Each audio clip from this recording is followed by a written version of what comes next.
O jejum é uma abstenção voluntária e deliberada de alimentos, com o objetivo de se dedicar à oração. De um modo geral, no jejum, nos abstemos apenas dos alimentos sólidos, mas em algumas ocasiões nos abstemos de água também, por curto período de tempo. No Sermão do Monte, Jesus ensinou aos seus discípulos como o jejum deve ser observado. E nesse ensinamento, ele inclui também instruções sobre a finalidade do jejum. Nunca deveria ser feito para impressionar aos outros. Tudo indica que ele acreditava que os discípulos iriam jejuar, pois disse: quando jejuardes, e não se jejuardes. Ele próprio nos deu o exemplo. Jesus, cheio do Espírito Santo, voltou do Jordão e foi guiado pelo mesmo Espírito no deserto durante 40 dias, sendo tentado pelo diabo. Nada comeu naqueles dias, ao fim dos quais teve fome. Lucas 4, 1 e 2. Após esse jejum, Lucas registra que Jesus, no poder do Espírito, regressou para a Galiléia. Pelos versículos que eu acabei de citar, podemos deduzir que o fato de uma pessoa ter recebido a plenitude do Espírito Santo não quer dizer que necessariamente ela andará no poder do Espírito. Acredito que o meio pelo qual se obtém poder, principalmente poder em oração, é jejuar e orar. O ministério de Paulo também começou com jejum e oração. Ele testificou para a igreja de Corinto, que comprovava seu ministério por sua disciplina espiritual, nas vigílias, nos jejuns. 2 Coríntios 6, 5. Mas o apóstolo estava acostumado a jejuar e orar. Vigílias significa noites de oração. A igreja primitiva jejuava e orava em cultos públicos com o objetivo de saber a vontade de Deus. Lemos em Atos 13 como o Espírito Santo pôde dar orientações claras à igreja. Havia na igreja de Antioquia profetas e mestres: Barnabé, Simeão, por nome de Níger, Lúcio de Cirene, Manaém, Colasso de Herodes, o tetrarca, e Saulo. E servindo eles ao Senhor e jejuando, disse o Espírito Santo: separai-me agora Barnabé e Saulo para a obra a que os tenho chamado. Então, jejuando e orando, os despediram, e aqueles dois apóstolos, Barnabé e Paulo, fundaram novas igrejas, ensinaram aos crentes a mesma prática de jejuar e orar, que haviam aprendido em Antioquia. E tendo anunciado o evangelho naquela cidade e feito muitos discípulos, voltaram para Listra, e Icônio, e Antioquia, fortalecendo a alma dos discípulos, exortando-os a permanecer firmes na fé, e mostrando que através de muitas tribulações nos importa entrar no reino de Deus, e promovendo-lhes em cada igreja a eleição de presbíteros, depois de orar com jejuns, os encomendaram ao Senhor em quem haviam crido. Atos 14, 21 ao 23. Este verso mostra que o jejum e a oração eram elementos vitais para a obtenção de orientação do Espírito Santo, antes de se ordenarem os líderes da igreja.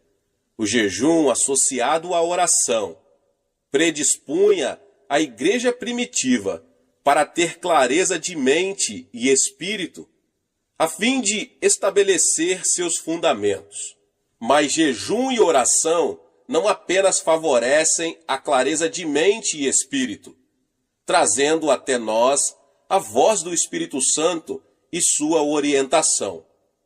Eles são importantes também para obtermos vitórias nos campos espiritual e material. Nós vamos ver um exemplo disso no Antigo Testamento. Josafá, rei de Judá, recebeu a informação de que havia um exército inimigo que se agrupava para atacar seu país. Era um exército composto de homens de Moabe e Amon, que se aproximava das fronteiras de Judá. Nós que moramos na Coreia do Sul, sabemos o que é ver um exército entrincheirado junto à nossa fronteira.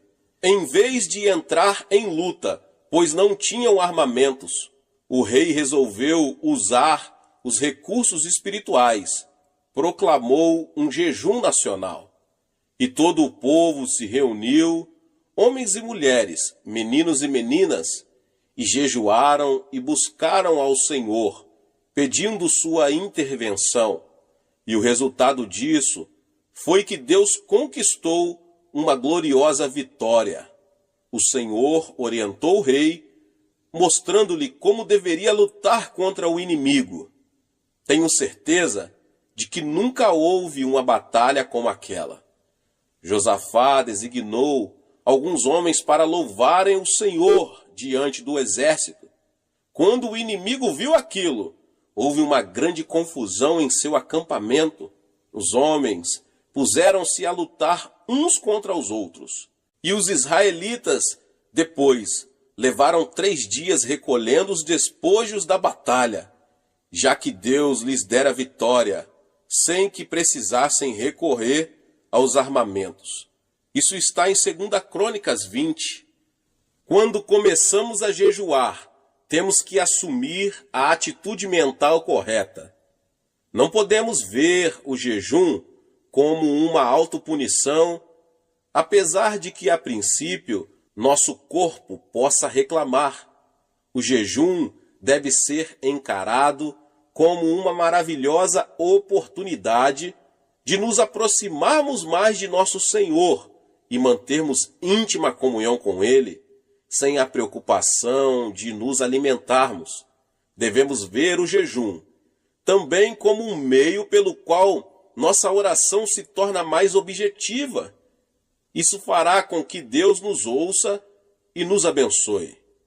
Quando encaramos o jejum dessa maneira, ele se torna mais fácil. Geralmente, oriento os crentes a começarem com um jejum de 3 dias. Depois que se acostumam a um jejum de 3 dias, eles são capazes de jejuar por um período de 7 dias. Daí, passam para jejuns de 10 dias. Alguns já chegaram a jejuar 40 dias, mas não incentivamos isso com frequência.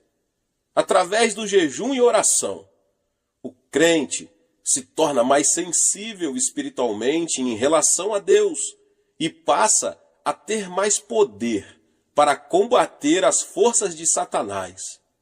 Como é que isso funciona?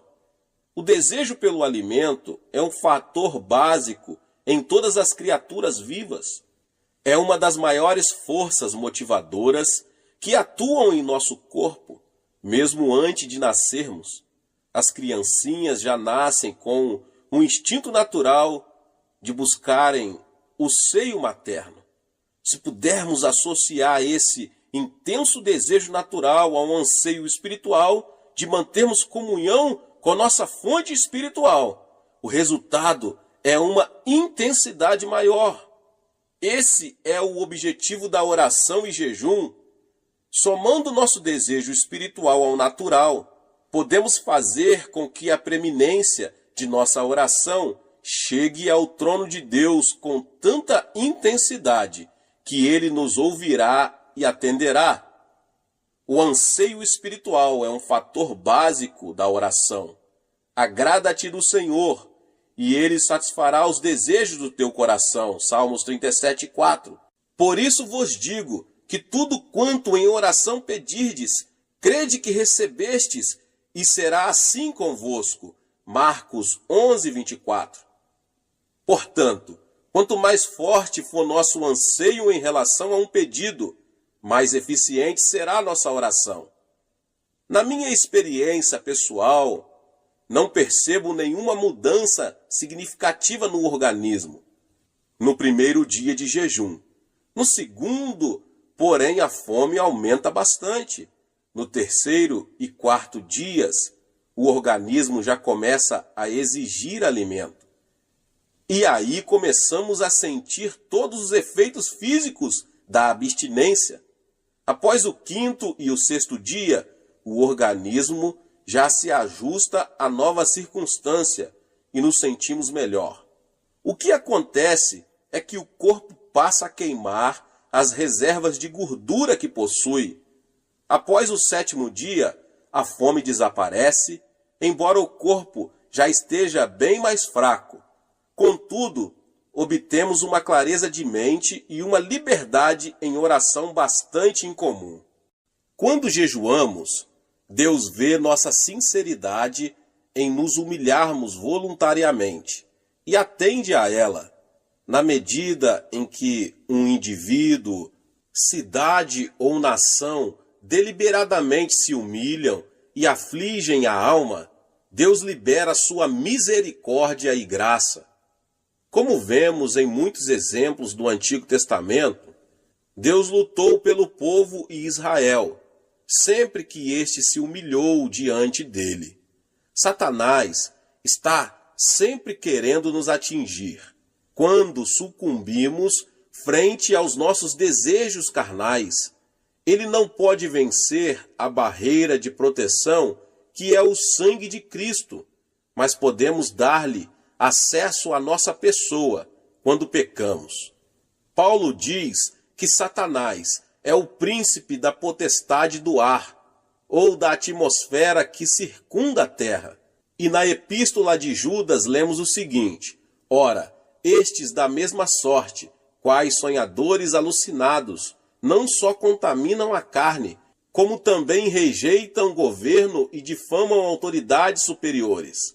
Contudo, o arcanjo Miguel, quando contendia com o diabo e disputava a respeito do corpo de Moisés, não se atreveu a proferir juízo infamatório contra ele.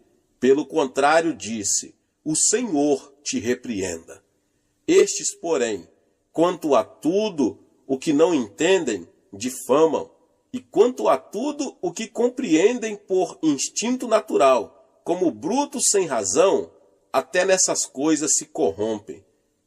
Judas capítulo 1, 8 ao 10.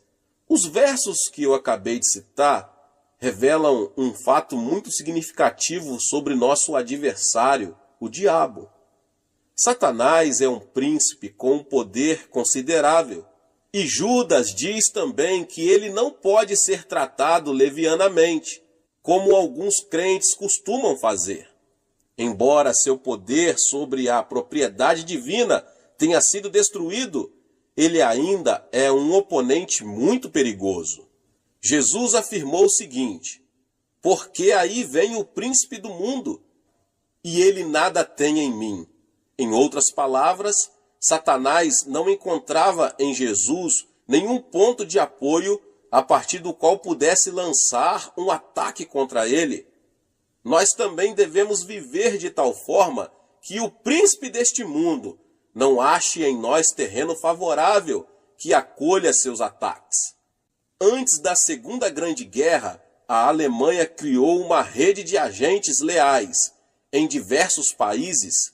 Hitler sabia que precisaria de aliados leais se quisesse obter sucesso no seu projeto de conquistar o mundo. E ele denominou esse grupo de homens e mulheres a Quinta Coluna.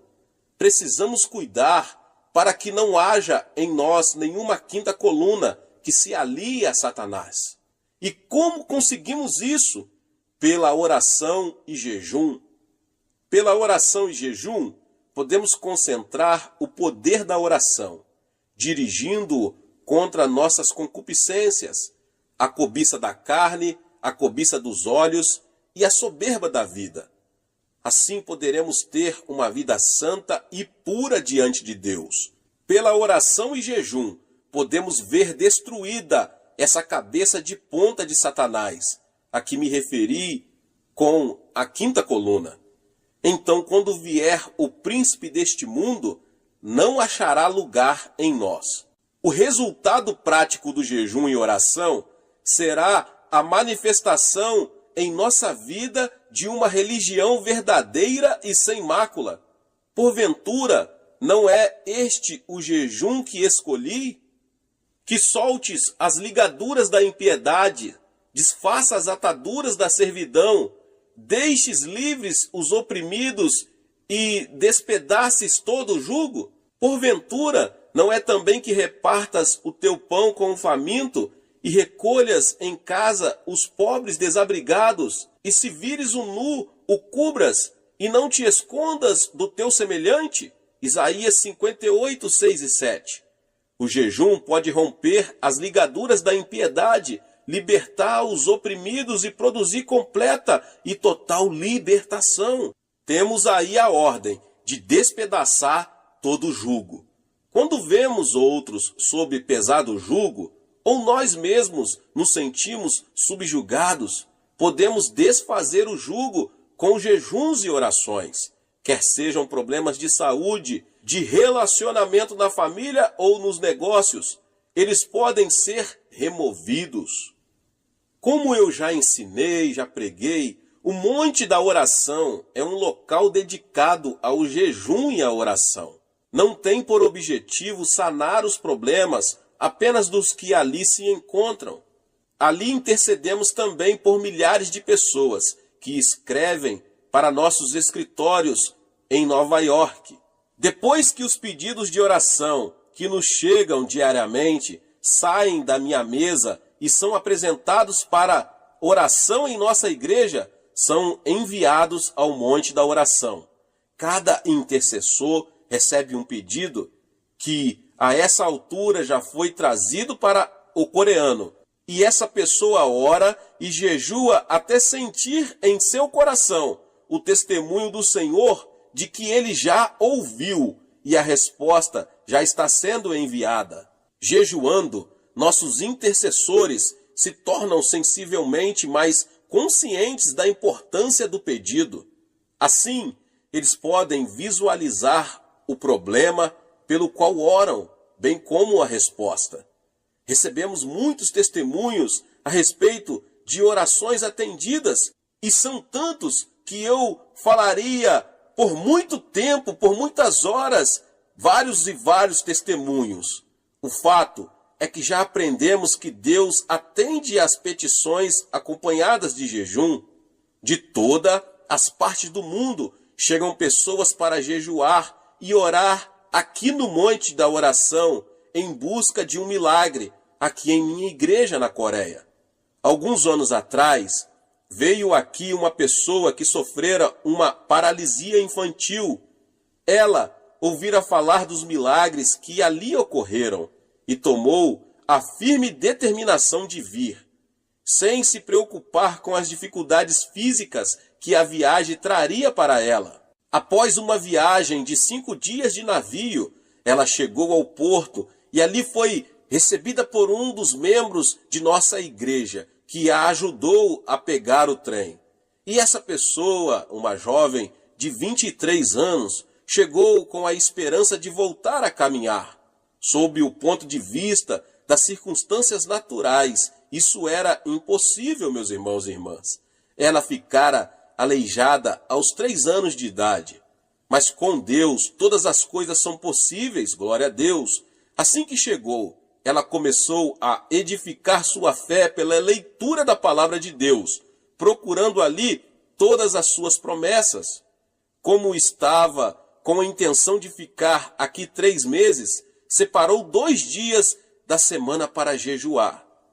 Durante o tempo que passou aqui, ficou muito impressionada com os testemunhos, e cada vez que ouvia alguém dando testemunhos do poder miraculoso de Deus, sua fé aumentava.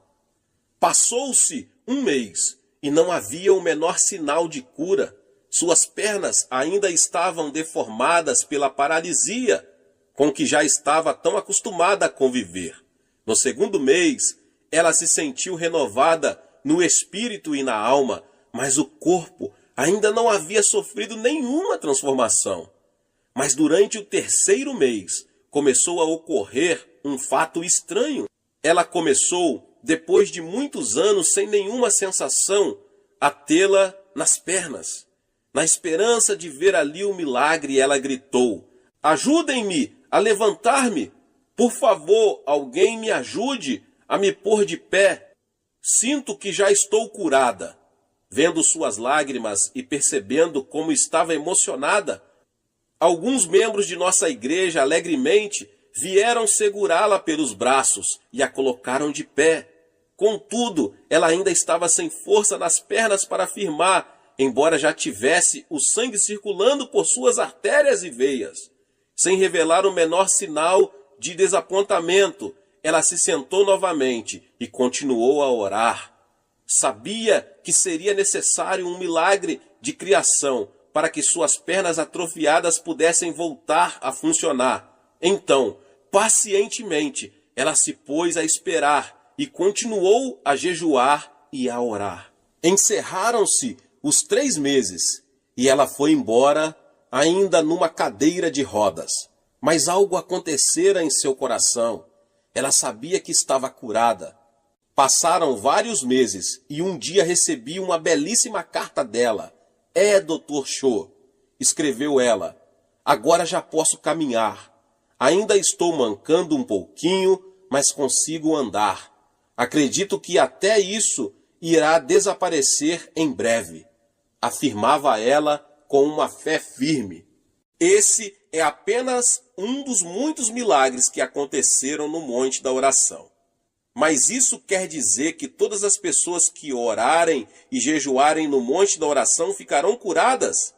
Evidentemente, a cura não é tão simples assim. Algumas pessoas são curadas imediatamente, enquanto outras levam algum tempo para isso. Mas já descobri que quando uma pessoa tem grande dificuldade para ser curada, muitas vezes está abrigando rancor no coração. Porque se perdoardes aos homens as suas ofensas, também vosso Pai Celeste vos perdoará. Se, porém, não perdoardes aos homens as suas ofensas, tampouco vosso Pai vos perdoará as vossas ofensas. Mateus 6, 14 e 15. Muitas pessoas têm sido prejudicadas por familiares, sócios ou amigos e buscam justiça, como acreditam que a justiça deve ser buscada. E se não for feita justiça dentro dessas circunstâncias, elas se tornam amarguradas e cheias de ódio. Muitos desses indivíduos podem ter sintomas físicos que podem ser diretamente relacionados com essa atitude de rancor.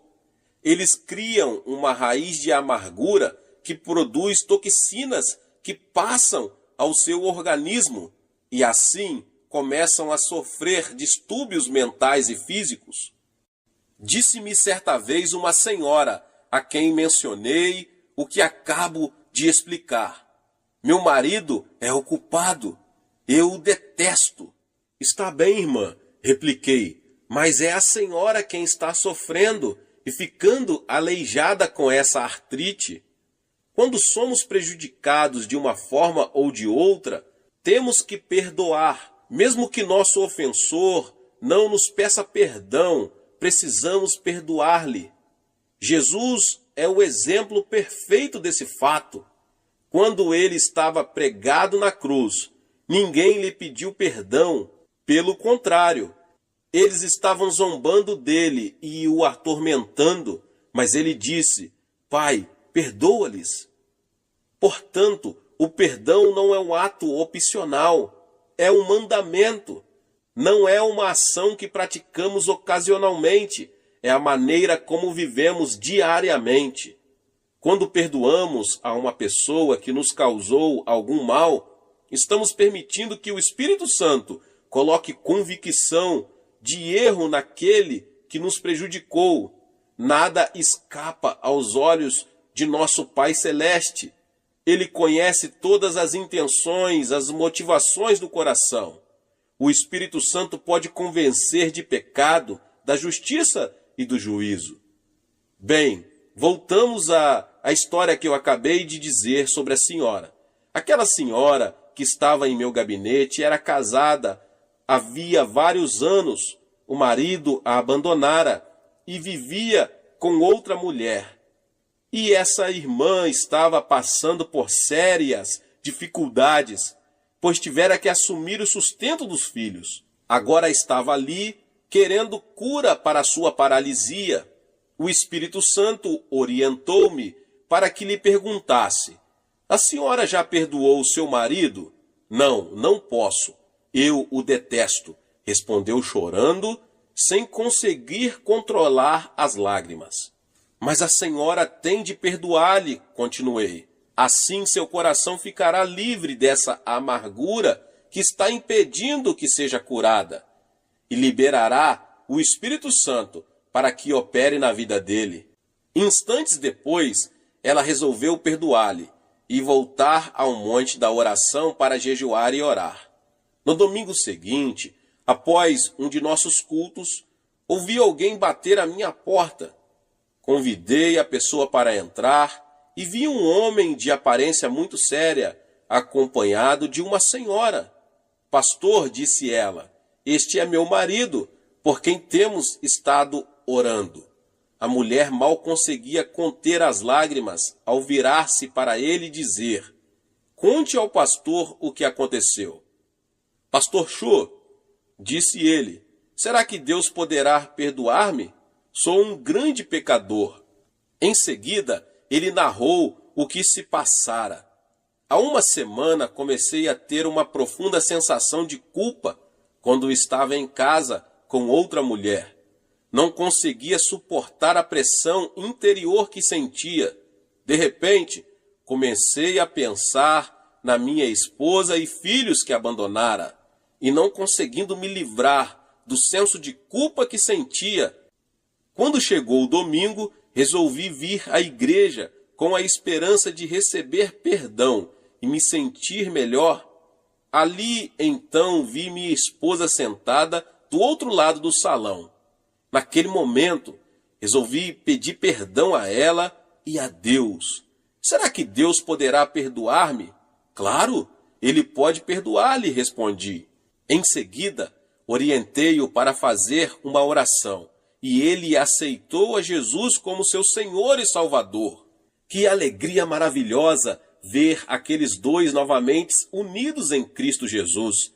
Aquela mulher continuou a jejuar e a orar, e mais tarde pôde sair de sua cadeira de rodas completamente curada. Mas ela já fora curada interiormente por causa do perdão, antes mesmo de ser curada fisicamente pela cura divina. Não quero dizer com isso que todas as pessoas que estão aleijadas ou com algum empecilho estão sofrendo devido a problemas de rancor. Contudo, muitas poderiam ser curadas se apenas se dispusessem a aprender a perdoar. Se você que ouve essa palavra e tem dificuldade em perdoar alguém, não deixe que seu orgulho tome conta da situação e impeça que você obedeça a palavra de Deus. Tome logo a decisão de caminhar a segunda milha e abandone sua atitude de autoafirmação, perdoando aquela pessoa. Aí então experimentará uma grande libertação e ficará livre das sensações de hostilidade para com o outro e se sentirá muito melhor. Deus resiste aos soberbos, mas concede graça aos humildes.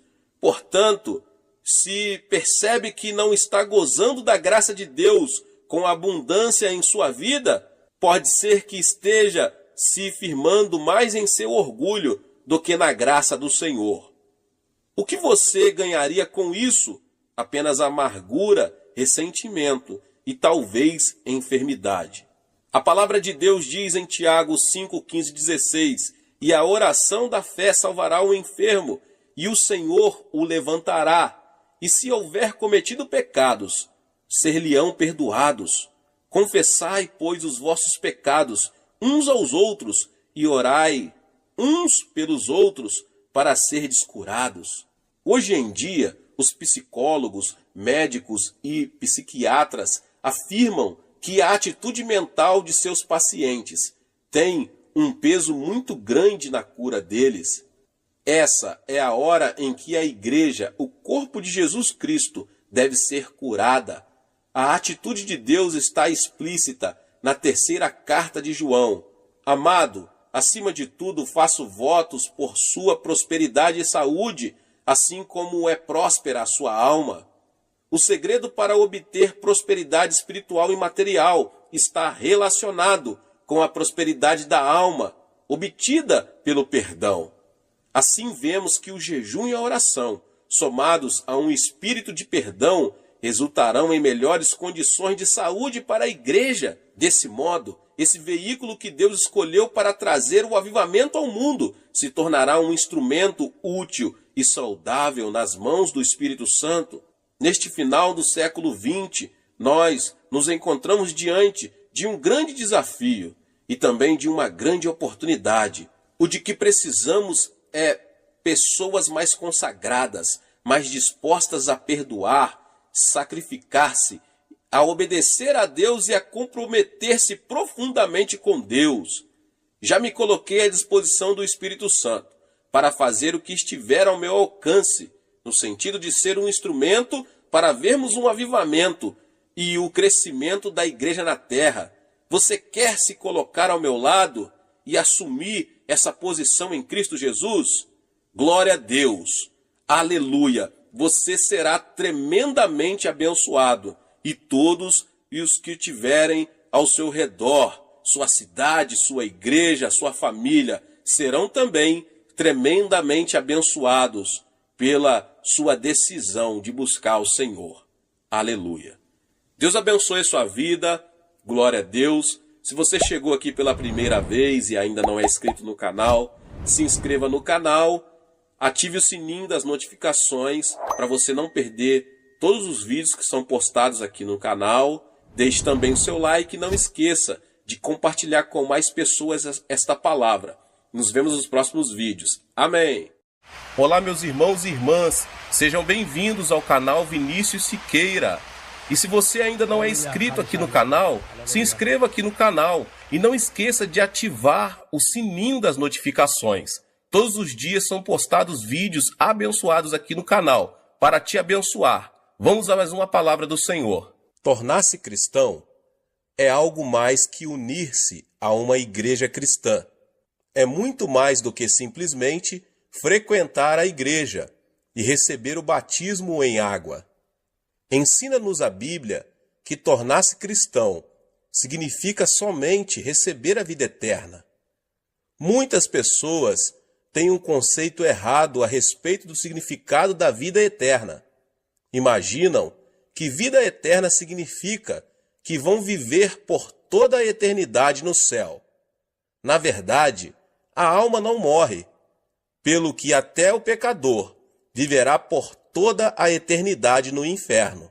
Portanto, veja bem, aceitar a Jesus Cristo não significa apenas viver na eternidade. A palavra grega para a vida eterna é zoeaionion, que significa o tipo de vida de Deus. Você e eu temos a vida humana, que foi amaldiçoada por Deus com a pena de morte. Mas quando fomos a Cristo, nossos pecados foram perdoados, fomos purificados e o Espírito Santo veio morar em nós, trazendo às nossas almas a vida de Deus. Jesus Cristo é a vida de Deus. Quando ele vem à sua alma, você passa a ter a vida eterna, a vida de Deus. Muitos pensam que os verdadeiros cristãos não são diferentes dos pecadores, mas há uma tremenda diferença. Os crentes são tão diferentes dos incrédulos, como o céu é diferente da terra, porque os verdadeiros cristãos têm a vida de Deus em seu coração. Se você tiver a vida de Deus em você, irá para o céu. e viverá ao lado de Deus, pois a vida de Deus estará vivendo em você a partir de agora mesmo, a partir do momento em que você aceitar a seu Filho como seu Salvador. Disse Jesus Cristo que se alguém tem a vida de Deus em si, 5 sinais se seguirão em sua vida. Antes de subir aos céus, deixando a terra, o Senhor fez uma tremenda promessa aos seus seguidores. E esses sinais hão de seguir os que creem. Em meu nome expulsarão demônios, falarão novas línguas, pegarão em serpentes, e quando beberem alguma coisa mortífera, não lhes fará dano algum. Imporão as mãos sobre os enfermos e os curarão. Depois de o Senhor lhes ter falado, foi recebido no céu e assentou-se à destra de Deus. Então os discípulos partiram e pregaram por toda parte, cooperando com eles o Senhor e confirmando a sua palavra por meio de sinais que a acompanhavam.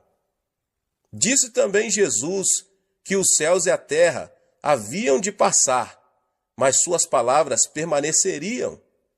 A palavra de Cristo deve permanecer, e ele a confirma com sinais que a acompanham. Leio na Bíblia que Jesus Cristo é o mesmo ontem, hoje e eternamente. Seu ministério nunca mudou. Ele está conosco hoje e devemos ver estes 5 sinais acompanhando o nosso ministério. Somente a incredulidade dos cristãos os impedem de fazer esses sinais. Mas se cremos, todos esses sinais nos acompanharão. O primeiro sinal é que expulsaremos os demônios pelo nome de Jesus. Em nossos dias, as pessoas nos perguntam: onde estão os demônios? Diz-nos a Bíblia que no começo de nossa história, o diabo se aproximou-se de Adão e Eva e os enganou. Enquanto Jesus esteve neste mundo, foi tentado por Satanás. Depois de jejuar durante 40 dias e 40 noites, quando ele se dirigiu à sinagoga para pregar, e por onde quer que ele fosse, Satanás o desafiava. E por onde quer que Cristo fosse, ele expulsava demônios. Em certa ocasião, ele disse a Pedro: "Para trás de mim, Satanás." Mais tarde, o diabo haveria de entrar no coração de Judas Iscariotes e nele plantar a ideia de trair a Cristo. As pessoas de mentalidade mundana não entendem as coisas espirituais, mas quando somos iluminados pela vida de Jesus, ficamos sabendo que existe um inimigo chamado diabo. Nesses últimos dias, a obra do diabo está aumentando, mas Cristo nos concedeu esta promessa, segundo a qual podemos expulsar demônios em seu nome. Diz a Bíblia que Cristo é a verdade e que sua palavra é a verdade. Os ímpios dizem que o diabo não existe, mas Cristo nos diz que existe um diabo e seus demônios para serem expulsos. As pessoas ímpias dizem que existe apenas a natureza humana, mas Jesus nos diz que o diabo causa a concupiscência da carne, a concupiscência dos olhos e a soberba da vida. Nós, crentes, devemos desafiar os poderes de Satanás. Eu estava pregando em minha igreja certo dia e estava no auditório a esposa de um famoso médico. Ela estava paralisada de um lado e arrastava uma perna ao caminhar. Depois de ouvir o evangelho, ela passou a frequentar a igreja com regularidade.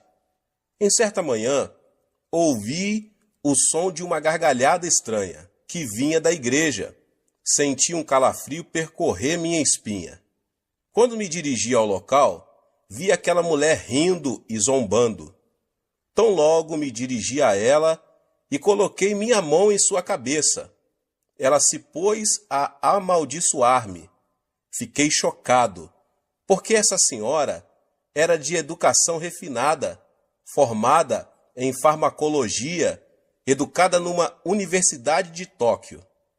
Eu não podia crer que ela estava proferindo aquelas palavras tão vis. Quando comecei a orar por ela, uma voz estranha começou a sair de sua boca. A voz me dizia que eles não iam sair dela. Então eu perguntei: quem é você? Os demônios começaram a falar: temos vivido nela há mais de 10 anos.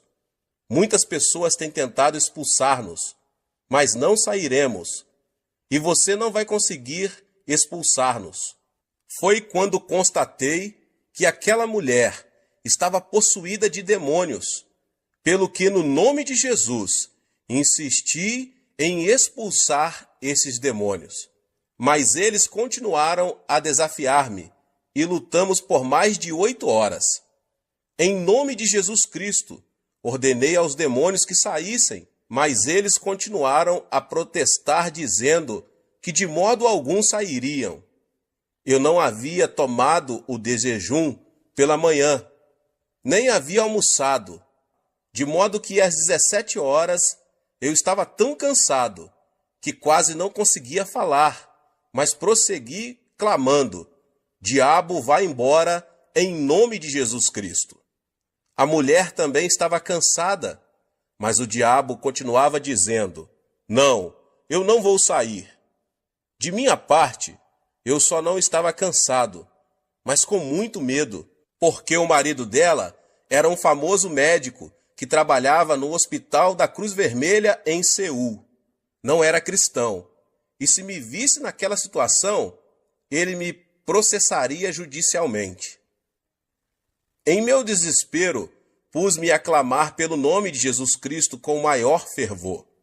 O poder do Espírito Santo desceu sobre mim, e logo eu me vi cheio do Espírito, e me senti tão leve, como se eu estivesse esticado, bem na ponta dos dedos do pé. E novamente, com uma tremenda unção, ordenei ao diabo que saísse. De súbito, a mulher teve como uma convulsão e pôs-se a gritar. A seguir, desmaiou e ficou como morta.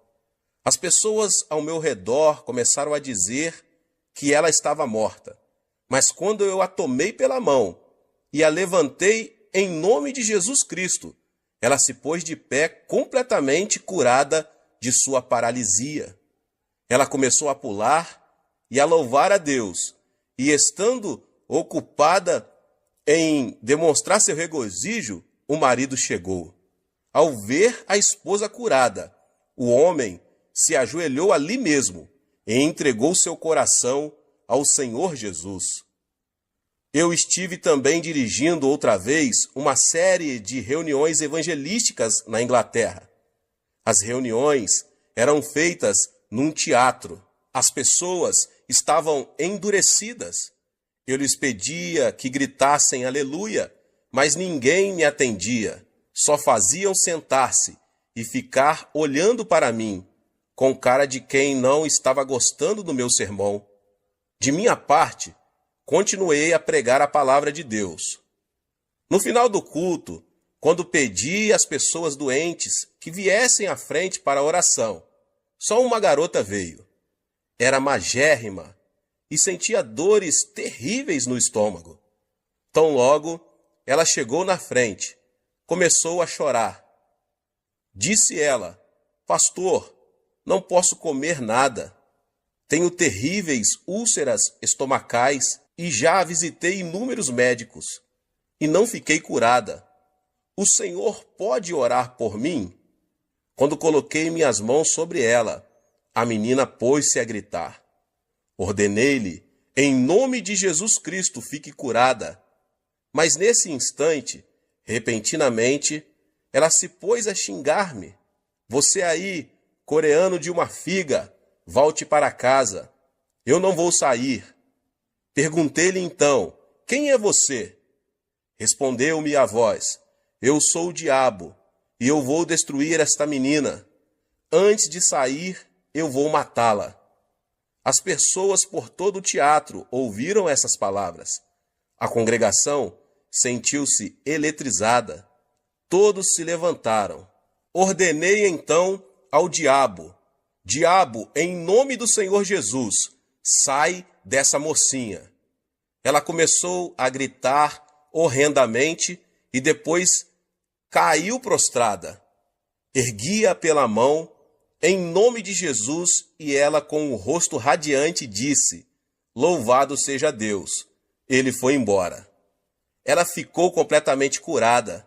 As pessoas apressadamente vieram à frente para receber orações. A partir da noite seguinte, a multidão encheu o teatro. O poder de Deus se manifestou às pessoas que o buscavam. Demônios escondidos estão operando em nossa sociedade. Estamos todos preocupadíssimos com poluição atmosférica e da água, mas o nosso mundo está cheio de poluição espiritual. Nosso mundo está cheio de imundícia. Nossas ruas estão cobertas de material pornográfico. Você acha que isso é trabalho de Deus? Você acha que esse é o trabalho das pessoas decentes? Não, é claro que não. É o trabalho do diabo. Precisamos eliminar a poluição espiritual de nossas vidas. Nossos filhos estão sendo desorientados pelo diabo. Precisamos amarrar o diabo e expulsá-lo em nome do Senhor Jesus. Você tem a vida eterna dentro de você. A vida eterna é o tipo de vida que vem de Deus, a forma mais elevada de vida. O tipo mais baixo de vida é a do reino mineral. A seguir vem o reino vegetal, depois o reino animal, em seguida o reino da humanidade, depois a ordem angelical e, finalmente, Deus, a fonte de toda a vida. Satanás é um ser angelical e, consequentemente, Satanás é mais poderoso que os seres humanos. É por isso que Satanás controla a humanidade.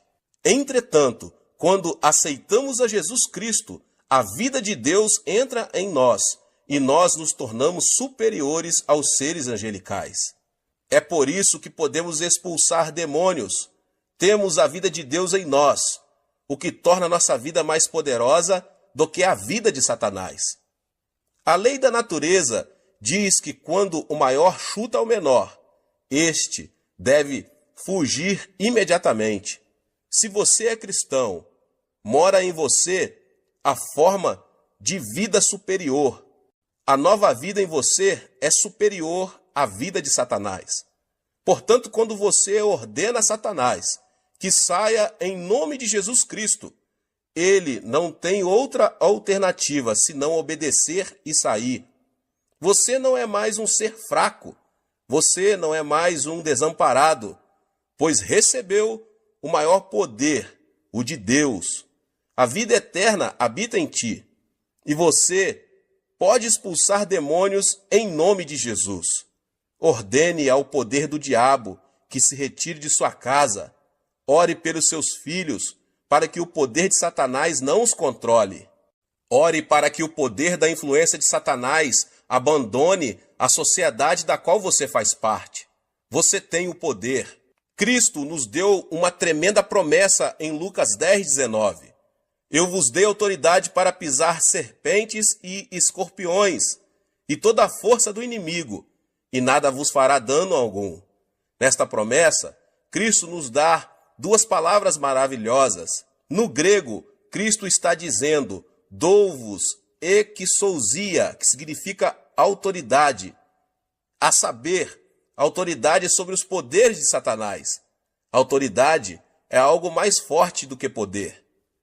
Minha avó faleceu com 83 anos de idade. A velhinha não tinha muito poder. Era muito fraquinha, sem forças, mas quanta autoridade tinha. Sendo jovem, eu tinha muito mais força do que minha avó, mas ela detinha a autoridade. Quando ela dizia, filho, vem cá, eu ia. Se ela dissesse, vai a tal lugar, eu ia. A autoridade é superior ao poder. Disse Cristo, dou-vos exousia, a autoridade, pelo que você consegue prevalecer sobre o dunamis, o poder de Satanás. Utilize a autoridade que Deus lhe concedeu agora mesmo. Quer você se sinta forte, quer se sinta fraco, quer você sinta a unção, quer não, quer você se sinta maravilhoso, quer não, você detém a autoridade para ordenar a Satanás que saia.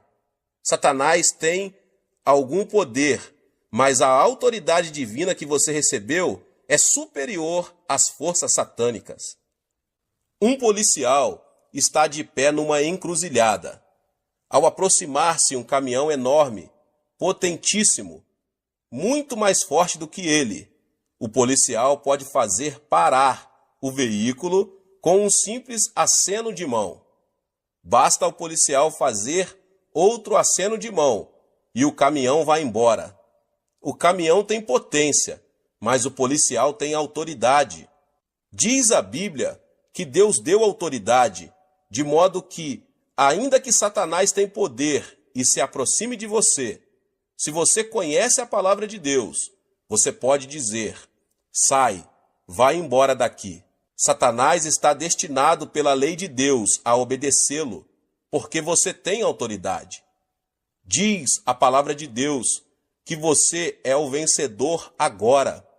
A vida que está em você é mais poderosa que a do diabo. Por isso, não diga que você é mais fraco. Jamais diga que você não consegue expulsar demônios, mas diga que tem tanto poder como autoridade, visto que a Bíblia assim diz: em meu nome expulsareis demônios.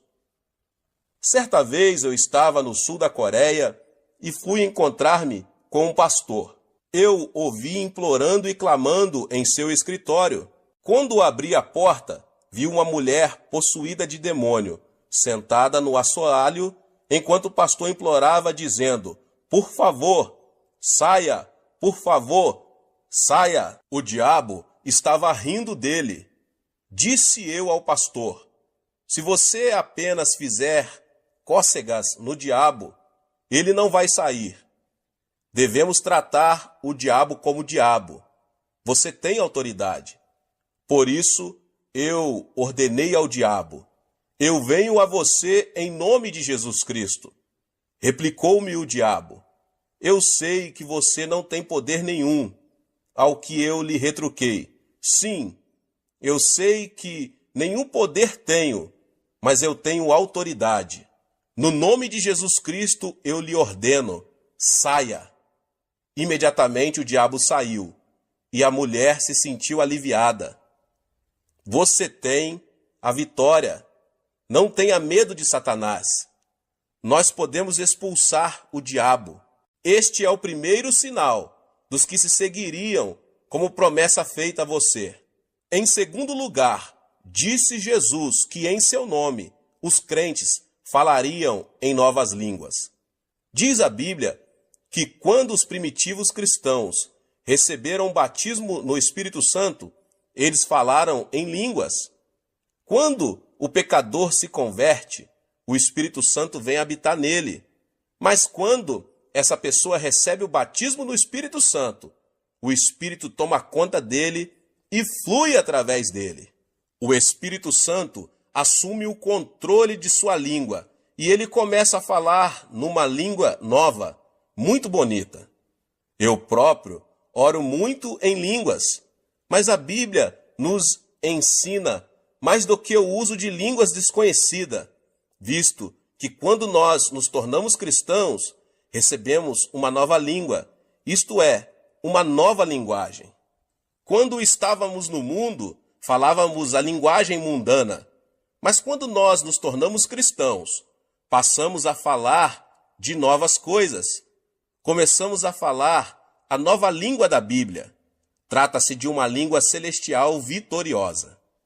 Tiago nos diz em sua carta, inserida na Bíblia, que a língua é um órgão pequeno, mas capaz de controlar todo o corpo. Diz ele que podemos controlar um cavalo com um freio enfiado em sua boca, em que o piloto dirige um enorme navio numa tempestade mediante um leme. Até mesmo uma pequena fagulha pode incendiar uma cidade inteira. A língua também, embora seja pequenina, é tão poderosa que consegue controlar todo o corpo. Dizem os neurocirurgiões que o centro da fala de nosso cérebro controla o cérebro todo. Assim que é o que você fala controla seu corpo todo. Se você fala negativamente, tais coisas negativas controlam o seu corpo inteiro. Se você falar doenças o tempo todo, as doenças controlarão seu corpo. Se você falar de pobreza, a pobreza vai controlar todo o seu corpo. Aquilo que você fala é o que finalmente vai dar forma à sua vida e determinar seu destino. Pelo que você vai ter que vigiar sua língua. Você não deve jamais entregar sua língua a Satanás e falar negativamente. Não fale de doenças, de pobrezas ou de fracassos, nem daquelas coisas negativas que passam a controlar seu corpo e, portanto, seu futuro. O famoso fundador da missão do Congo tinha câncer no fígado e o médico lhe disse que ele não poderia viver por muito tempo. Por isso, ele saiu do Congo e voltou para a Inglaterra. Um dia, estando deitado num divã, tomando sol e lendo a Bíblia, seus olhos caíram em 1 Pedro 2,24, e ele leu: Ele mesmo levou em seu corpo os nossos pecados sobre o madeiro, para que, mortos para os pecados, pudéssemos viver para a justiça. Pelas suas feridas fostes sarados. Uma nova revelação veio ao seu coração. O médico disse que eu sou um moribundo. A Bíblia diz que pelas suas feridas eu fui curado. Devo acreditar no médico ou devo acreditar na palavra de Deus? É claro que eu devo acreditar na palavra de Deus. A partir deste momento, ele determinou a falar da forma como a Bíblia fala, e pela fé, ele declarou o seguinte: pelas suas feridas eu fui sarado. A palavra de Deus começou a controlar seu corpo, e esse missionário ficou completamente curado do câncer no fígado. Uma moça estava morrendo de tuberculose. O médico do sanatário chamou a mãe dela e pediu-lhe que levasse a filha para casa, para ela morrer ao lado da família. Por isso, seus pais foram ao hospital e levaram a filha embora. Ela estava prestes a morrer. Conduziram-na para o apartamento onde moravam. Certo dia, sua mãe estava passando roupa, e a filha leu na Bíblia a passagem que diz: pelas suas feridas fostes sarados. Ela gritou: mãe, vem cá, olhe esta passagem. Diz que pelas feridas de Cristo eu fui sarada. Se eu fui sarada, por que devo ficar deitada aqui? Traga minhas roupas e meus sapatos. Sua mãe replicou: oh, não, você não deve levantar-se, porque o médico nos advertiu muito bem que você deve ficar deitada. Replicou a jovem: mãe, será que Deus disse uma mentira? Você sempre me ensinou a crer na palavra de Deus. E a palavra diz que pelas feridas de Cristo eu fui sarada. Não devo crer nessa palavra? A mãe trouxe as roupas pedidas e a filha as vestiu. A moça levantou-se e, embora gaguejasse um pouco, declarou: eu fui curada pelas feridas de Cristo. Sua língua começou a controlar-lhe o corpo todo. Ela se dirigiu à cozinha, cozinhou alguns alimentos e pôs-se a comer. Depois foi à sala para louvar a Deus. À medida que confessava que estava curada pelas feridas de Cristo, foi ficando cada vez mais forte, de modo que, dentro de uma semana, sentia-se muito bem. Ela foi ao hospital e, depois de passar por um exame médico completo, foi declarada curada. A palavra de Deus deve permanecer para sempre. O que você falar, vai obter. A Bíblia nos manda falar à montanha e ordenar-lhe que seja lançado ao mar, e isso acontecerá. A Bíblia contém 32.500 promessas. Pronuncie as promessas de Deus e você vai obter o que a palavra de Deus promete a você. Muitas pessoas estão pronunciando as palavras erradas, estão continuamente falando de modo negativo, falam de seus fracassos, falam de suas fraquezas, falam de sua infelicidade. Depois se queixam e ficam imaginando as razões por que são um fracasso e por que não há paz em suas casas. Ficam imaginando por que há tantas fraquezas em seu corpo. A razão é que controlam seu corpo com a conversa errada. Fale uma língua nova, fale a língua da Bíblia. Fale de redenção, de vida eterna. Fale que você foi sarado pelas feridas do Senhor Jesus Cristo. Diga que Deus é sua força e você verá boas coisas acontecerem a você. Sim, aprenda a falar uma nova língua. Aos 18 anos de idade, eu estava morrendo de tuberculose. Eu era um fracasso em casa e não tinha dinheiro e ia muito mal nos meus estudos. Não havia esperança para mim neste mundo. Foi quando eu me tornei cristão e resolvi que falaria a linguagem da Bíblia. Falei de cura, confessei o sucesso e pronunciei palavras de abundância. Não permiti que minha língua falasse coisas negativas. Neste momento estou pastoreando uma congregação de 600 mil membros e Deus nos deu capacidade de construir uma igreja que custa cerca de 5 milhões de dólares. Também estamos enviando missionários pelo mundo todo. Quando mudei minha maneira de falar, minhas circunstâncias mudaram também. Um dia li um jornal médico coreano, um artigo muito interessante, escrito pelo diretor-geral da Associação Médica. Disse ele que muitos coreanos estavam morrendo do que ele denominava morte habitual. Disse que muitas pessoas acham que vão morrer com 50 e poucos anos, porque seus pais haviam morrido nessa idade. Por isso, ao entrar nos 50 e poucos anos, já começaram a ter tonturas e pensam que vão morrer logo. E muitas pessoas morreram nessa faixa de idade, ainda que não haja causa médica para a morte. Disse o médico que a pessoa não deve antecipar a mesma experiência de seu pai, porque esse raciocínio tem produzido muitas mortes prematuras. Eis aí, até um médico incrédulo confessa que a língua controla nosso futuro. Você pode ser vitorioso, você pode ser curado. Sim, você pode viver uma vida feliz. Comece agora mesmo a falar a palavra de Deus e mantenha o tipo correto de conversa. Ponha as palavras certas em sua boca. Fale uma nova língua. Em terceiro lugar, a Bíblia diz que os crentes pegarão em serpentes. Isso não significa que devemos andar por aí pegando em cobras. Só um louco faria isso. Serpente aqui significa Satanás. A serpente chamada Satanás chegou a Adão e Eva no jardim do Éden e seduziu-os, fazendo-os voltar-se contra Deus. Nós, seres humanos, somos feitos de corpo, alma e espírito. Mediante nossos 5 sentidos, pertencentes ao nosso corpo físico, nós nos comunicamos com o mundo. Portanto, nosso corpo é mundano. Nossa alma é nosso verdadeiro eu, nossa verdadeira personalidade. Mediante o conhecimento e as emoções, nossa alma pode tomar decisões e exercer sua vontade.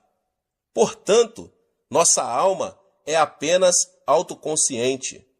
Somente mediante nosso espírito podemos comunicar-se com Deus. Através do nosso espírito conhecemos Deus e o adoramos. Essa serpente, Satanás, vem a nós, nos tenta e nos induz a viver uma vida mundana, isto é, centralizada no mundo. Quando vivemos esse tipo de vida, Satanás exerce domínio sobre nós. Mas quando vivemos uma vida centralizada em Deus, temos domínio sobre Satanás. Temos o poder de apanhar e amarrar a serpente. Podemos expulsar demônios. Quando você decide viver uma vida centralizada em Cristo, você se torna uma pessoa dirigida pelo Espírito Santo. Afirma a Bíblia que os filhos de Deus vão pegar Satanás. É fácil detectar a obra maligna. Toda e qualquer palavra que sai do ego carnal vem de Satanás, mas toda e qualquer palavra que induz você a viver uma vida centralizada em Cristo é proveniente do Espírito Santo. Agora você pode pegar em serpentes. Você consegue discernir a obra do maligno e expulsá-lo. Em quarto lugar, a Bíblia diz que se os crentes beberem alguma coisa venenosa, mortífera, não lhes fará mal algum. Certo dia, eu fui a uma cidadezinha para um culto. Veio a mim uma garotinha de 7 anos de idade. A boca da menina estava toda queimada. Era uma órfã que havia perdido seus pais quando fugiam da Coreia do Norte como refugiados. A menina estava trabalhando na casa de uma senhora muito rica e muito perversa. À noite, a menina não podia sequer ir à cozinha para beber um copo de água. Em certa noite, a menina sentiu uma sede muito grande. Ela rastejou até a cozinha e pôs-se a tatear no escuro à procura de água, sem perceber que aquela vasilha continha veneno contra ratos. Ela bebeu um gole. Embora a pobrezinha tenha começado a vomitar sangue, a patroa não a levou a um pronto-socorro médico, deixou-a de lado para que morresse. Mas essa menina era cristã e começou a clamar por Jesus Cristo, pois o Senhor a tocou. Depois de contar-me sua história, a menina abriu a boca.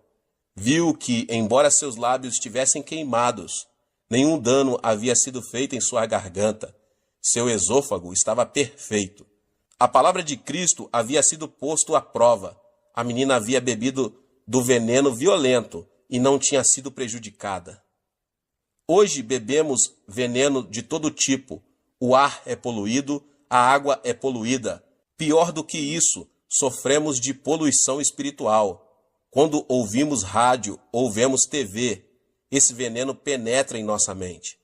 Mais pessoas sentem-se deprimidas hoje do que em toda a história humana. Durante a Segunda Guerra Mundial, apenas 300 mil americanos morreram na frente de combate, mas muito mais de 1 milhão de pessoas morreram na nação americana por causa do veneno trazido pelos ataques do coração e preocupações. Mais pessoas morreram hoje, no mundo inteiro, por causa do medo e das preocupações do que por outras coisas.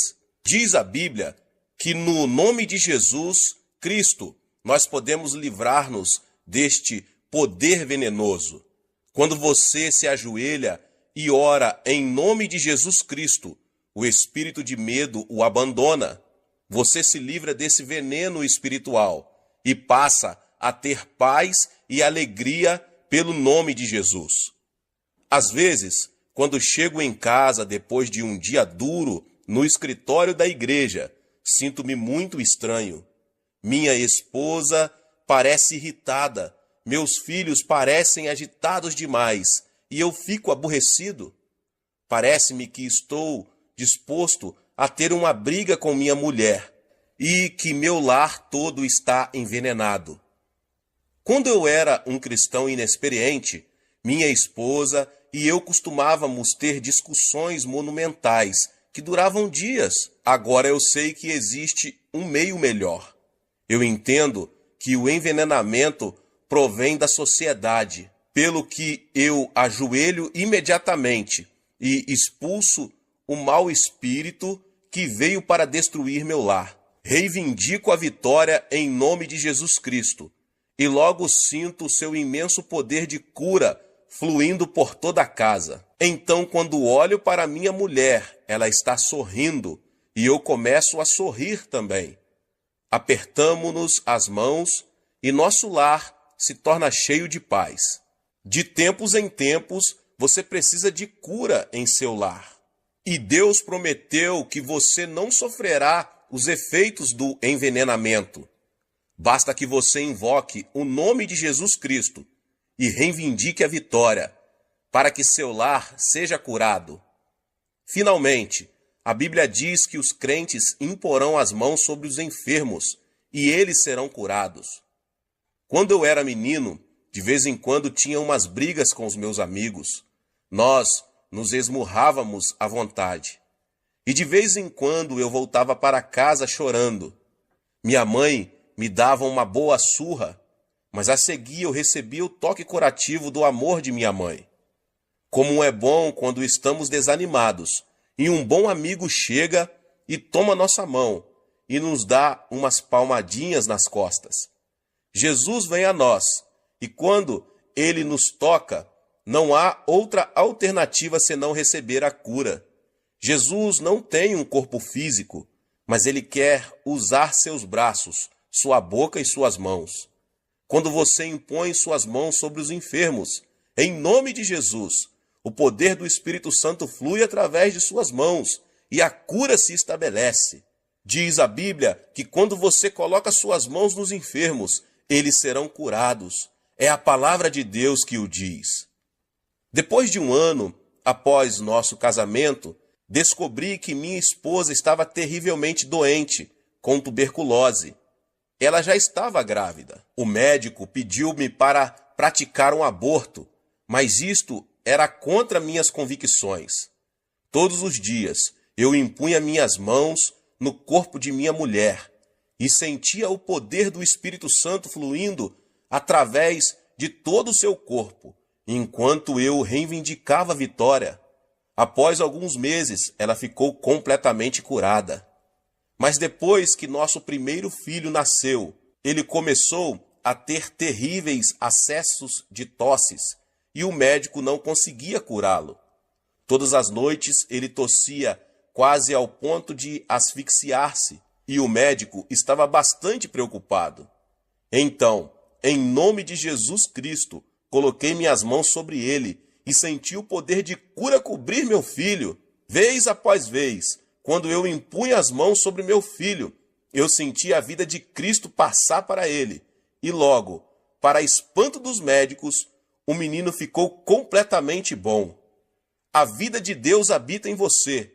O Espírito Santo mora em você. E quando você invoca o nome de Jesus Cristo, em amor e fé, e toma a mão dele, seu poder flui mediante suas mãos e os enfermos são curados. Que o poder de Deus inunde sua vida à semelhança de um rio caudaloso. Esse é o outro privilégio da pessoa ser crente. A Bíblia diz que esses 5 sinais o acompanharão se você crer. Levante-se e tome posse da vitória. Use esses sinais para o benefício de seus vizinhos, para trazer libertação aos oprimidos, para a glória de Deus. Dê nova esperança e uma nova língua aos que estão desencorajados. Tenha discernimento na presença do diabo e expulse-o. Estes são privilégios seus como cristão, em nome de Jesus. Deus abençoe a vida de cada um que ouviu essa palavra do pastor David Poyong Cho. Se você não é inscrito no canal, se inscreva no canal e ative o sininho das notificações, para você não perder os vídeos que são postados aqui no canal todos os dias. Palavras de Deus para abençoar você, a sua vida, sua família. Compartilhe também com seus amigos nas suas redes sociais essa palavra, em nome de Jesus. Nos vemos nos próximos vídeos. Amém. Olá, meus irmãos e irmãs. Sejam bem-vindos ao canal Vinícius Siqueira. E se você ainda não é inscrito aqui no canal, se inscreva aqui no canal e não esqueça de ativar o sininho das notificações. Todos os dias são postados vídeos abençoados aqui no canal, para te abençoar. Vamos a mais uma palavra do Senhor. Estamos vivendo uma era maligna. Satanás, auxiliado por anjos caídos e demônios, está determinado a roubar e destruir. Se não nos apoiarmos no poder da oração, não seremos capazes de abater o poder de Satanás. O diabo nunca se preocupou muito com os rituais da igreja, mas tem medo mortal da oração genuína. Quando uma pessoa começa a orar de verdade, começa a descobrir novas e diversas formas de oposição da parte de Satanás. Há um homem em minha igreja que antes era alcoólatra. Não obstante a sua prosperidade nos negócios, a bebida o levou a maltratar a esposa e os filhos. Certa noite, ele chegou em casa, acompanhado de seus companheiros de bebida, e todos puseram-se a beber e alegrar-se ali.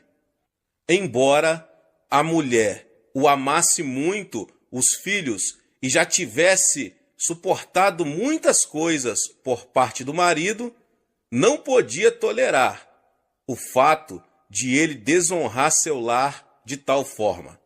Chamou-o à parte e disse-lhe: querido, eu o amo, mas não aguento mais suas bebedeiras. E agora você ainda traz esses bêbados para casa? Não vou tolerar isso. Vou arrumar minhas coisas e ir embora. Amanhã, quando você acordar, eu já não estarei mais aqui. Apavorado com o choque de perder a família, ele ficou subitamente sóbrio. Como sua esposa era uma crente muito dedicada, ele se ajoelhou ali diante dela e começou a orar: Senhor, liberta-me desse terrível demônio do álcool. Pensando que o marido, além de embriagado, estivesse zombando de sua religião, a mulher ficou mais indignada. Ele já tentara diversas vezes libertar-se daquele vício, mas sem o conseguir. Agora que a esposa ameaçava abandoná-lo, estava ainda mais desesperado. Estava chorando quando ouviu uma voz interior que lhe vinha no coração: pela manhã você estará liberto. Tenho certeza de que amanhã estarei liberto, disse para sua esposa. Mas ela não pôde disfarçar uma expressão de incredulidade. Já ouvira muita dessas promessas antes. Então, de manhã, ela teve uma grande surpresa ao ver o marido jogando no lixo suas garrafas de bebidas caríssimas e seus cigarros. Será que está ocorrendo um milagre de libertação? Pensou consigo mesma. Depois, o homem entrou no seu carro, foi para seu trabalho e disse a todos os empregados de sua fábrica que Deus o libertara e que ele nunca mais iria beber nem fumar. Os colegas da fábrica não tinham coragem de rir na cara dele, mas acharam que isso era mais uma de suas resoluções. Ele havia feito o mesmo várias vezes anteriormente. Contudo, depois de algum tempo, todos ficaram convencidos de que alguma coisa tinha acontecido, pois sua vida se modificara totalmente. Hoje, toda a família está servindo a Jesus e ele é diácono de nossa igreja. Havia uma outra família que Satanás estava decidido a destruir. Contudo, através de muita oração e persistência, a esposa conseguiu obter uma vitória completa e total. Satanás é mentiroso e o pai da mentira. Ele tem prazer em roubar e destruir, mas Cristo nos concede autoridade sobre a obra dele quando aprendemos a orar. Para sabermos como a oração pode desbaratar o poder de Satanás, quando ele estiver operando em nossos amigos e entes queridos, precisamos entender o que a Bíblia ensina sobre ele. Sendo o dirigente do louvor celestial, Satanás tinha o acesso a Deus. Isaías diz o seguinte a seu respeito: Como caíste do céu, ó estrela da manhã, filho da alva, como foste lançado por terra, tu que debilitava as nações, tu dizias no teu coração: eu subirei ao céu, acima das estrelas de Deus, exaltarei o meu trono e no monte da congregação me assentarei nas extremidades do norte. Subirei acima das mais altas nuvens e serei semelhante ao Altíssimo. Contudo, serás precipitado para o reino dos mortos, no mais profundo abismo. Isaías 14, 12 ao 15. E Ezequiel tem outras informações. Estavas no Éden, jardim de Deus. De todas as pedras preciosas te cobrias, o sárdio, o topázio, o diamante, o berilo, o ônix, o jaspe, a safira, o carbúnculo e a esmeralda. De ouro se te fizeram os engastes e os ornamentos. No dia em que foste criado, foram eles preparados. Tu eras querubim da guarda ungido e te estabeleci. Permanecias no monte santo de Deus, no brilho das pedras andavas. Perfeito era nos teus caminhos, desde o dia em que foste criado, até que se achou iniquidade em ti. Na multiplicação do teu comércio se encheu o teu interior de violência e pecaste, pelo que te lançarei profanado fora do monte de Deus e te farei perecer, ó querubim da guarda, em meio ao brilho das pedras. Elevou-se o teu coração por causa da tua formosura, corrompeste a tua sabedoria por causa do teu resplendor. Lancei-te por terra, diante dos reis te pus, para que te contemplem.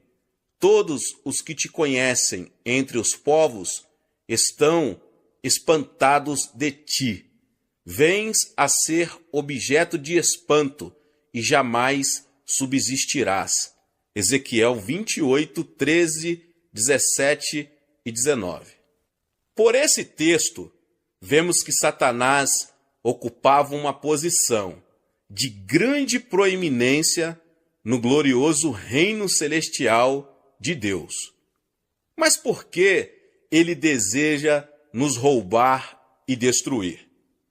Deus criou o homem à sua própria imagem e lhe deu domínio. Satanás teve inveja da posição que o homem ocupava e desde o início tentou destruir essa criatura especial de Deus. Assim que Adão e Eva morreram espiritualmente por causa de seu pecado, Deus fez a seguinte promessa: porei inimizade entre ti e a mulher, entre a tua descendência e o seu descendente. Este te ferirá a cabeça, e tu lhe ferirás o calcanhar. Gênesis 3,15. Assim, Satanás sabe que sua derrota final e suprema virá por meio da humanidade. Examinando a história humana, vemos que ele tem tentado impedir que essa promessa se realize. Primeiro, ele tentou corromper a raça humana. Como se foram multiplicando os homens na terra e lhes nasceram filhas, vendo os filhos de Deus que as filhas dos homens eram formosas, tomaram para si mulheres, as que entre todas mais lhe agradaram. Então disse o Senhor: o meu espírito não agirá para sempre no homem, pois este é carnal, e os seus dias serão 120 anos. Ora, naquele tempo havia gigantes na terra, e também depois, quando os filhos de Deus possuíram as filhas dos homens, os quais lhes deram filhos. Estes foram valentes, varões de renome, na antiguidade.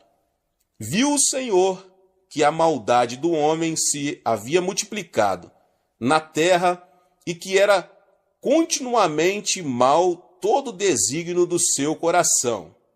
Então se arrependeu o Senhor de ter feito o homem na terra, e isso lhe pesou no coração.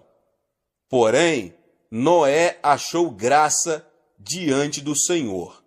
Gênesis capítulo 6.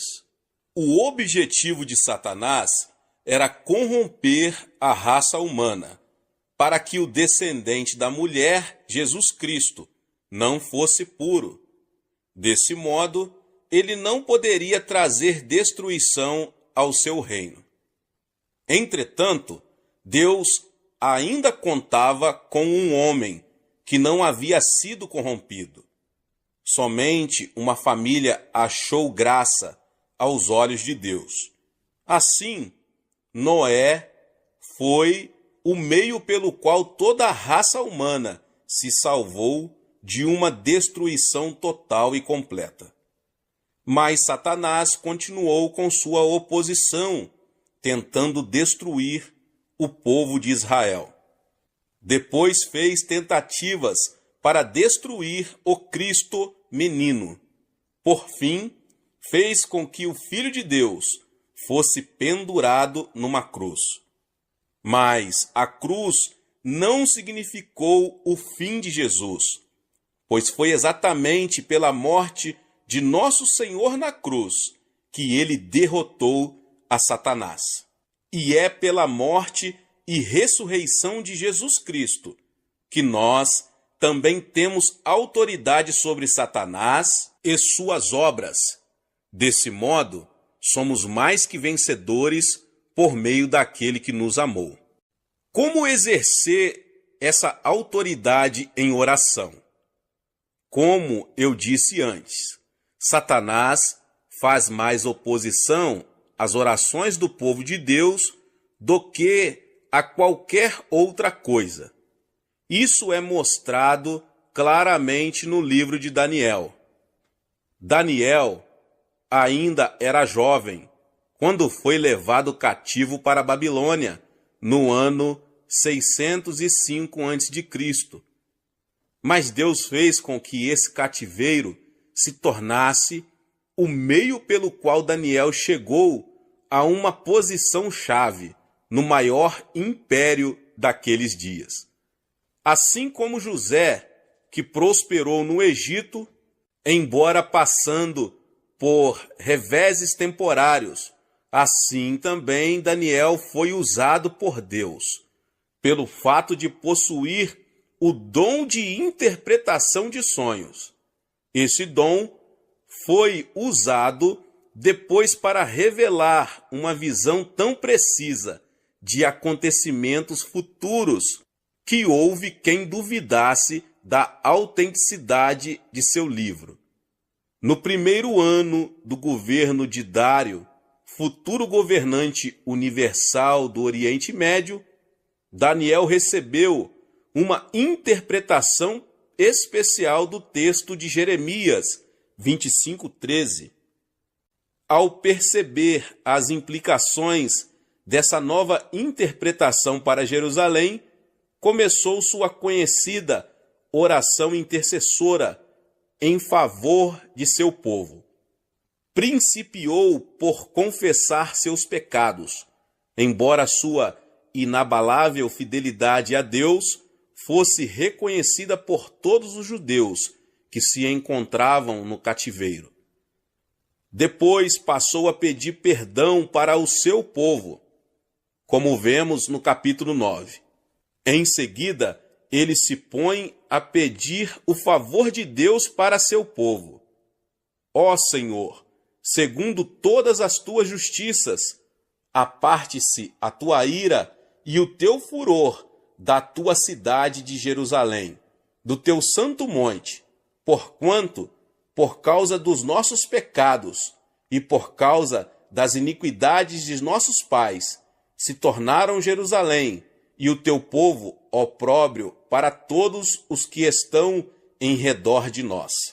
Agora, pois, Ó Deus nosso, ouve a oração do teu servo e as suas súplicas, e sobre o teu santuário assolado, faze resplandecer o rosto, por amor do Senhor. Daniel 9, 16 e 17. E continuando em oração, sua súplica se tornou mais intensa e ardorosa. Ó Senhor, ouve, ó Senhor, perdoa. Ó Senhor, atende-nos e age. Não te retardes, por amor de ti mesmo. Ó Deus meu, porque a tua cidade e o teu povo são chamados pelo teu nome. E como Daniel permanecesse em oração, Deus mandou o anjo Gabriel para ir falar-lhe. Então o anjo lhe revela o modo como Satanás se opõe às orações do povo de Deus. Então me disse: não temas, Daniel, porque desde o primeiro dia em que aplicaste o coração a compreender e a humilhar-te perante o teu Deus, foram ouvidas as tuas palavras, e por causa das tuas palavras é que eu vim. Mas o príncipe do reino da Pérsia me resistiu por 21 dias. Porém Miguel, um dos primeiros príncipes, veio para ajudar-me, e eu obtive vitória sobre os reis da Pérsia. Daniel capítulo 10, 12 e 13. Mais adiante, no mesmo capítulo, Gabriel revela a Daniel a batalha que terá que enfrentar assim que sair dali. E ele disse: sabes por que eu vim a ti? Eu tornarei a pelejar contra o príncipe dos persas, e saindo eu, eis que virá o príncipe da Grécia. Mas eu te declararei o que está expresso na Escritura da verdade, e ninguém há que esteja ao meu lado contra aqueles, a não ser Miguel, vosso príncipe. No comentário do Antigo Testamento de Kiel e Deliche, um dos mais respeitosos comentários bíblicos, os autores afirmam que o príncipe da Pérsia era a força maligna que estava orientando os desenvolvimentos do Império Mundial que viria a seguir. Gabriel fora mandado por Deus até Daniel, mas os príncipes de Satanás, os anjos caídos, guerreavam contra o mensageiro de Deus.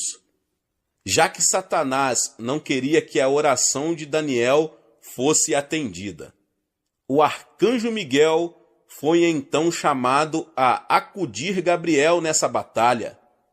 Daniel jejuou e orou durante 21 dias.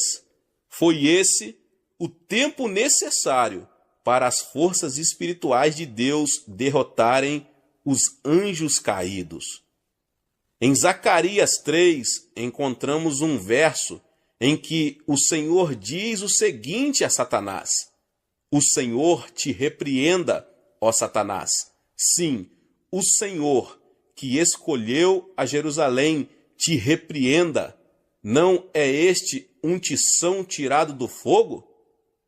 Paulo também compreendeu bem a batalha espiritual que temos de enfrentar, pois disse: porque a nossa luta não é contra o sangue e a carne, e sim contra os principados e potestades, contra os dominadores deste mundo tenebroso, contra as forças espirituais do mal, nas regiões celestes. Efésios 6,12. Para vermos isso,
sob uma perspectiva mais clara, temos que compreender bem a realidade espiritual, isto é, a realidade do que domino, a quarta dimensão.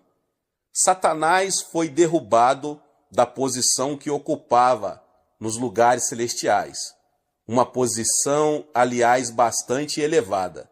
Nós fomos criados como seres um pouco mais elevados que os anjos, já que podemos entender as realidades espirituais. Satanás já sabe, desde os tempos do Jardim do Éden, que seu reino será destruído por meio da humanidade.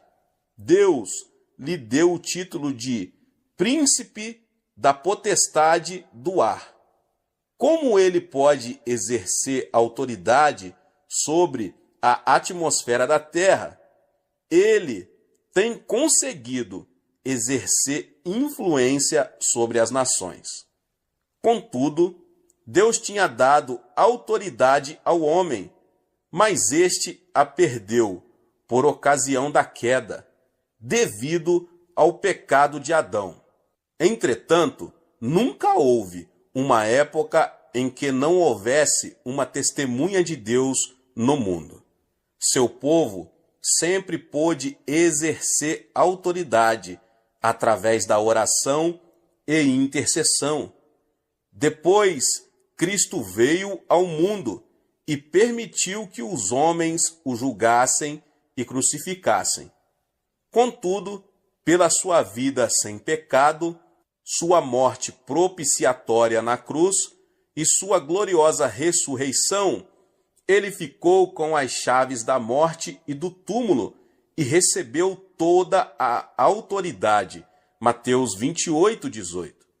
E hoje, temos diante de nós a ordem de ir ao mundo todo e fazer discípulos de todas as nações para o reino de Deus. E essa ordem é fundamentada pelo fato de que Cristo conquistou toda a autoridade no céu e na terra.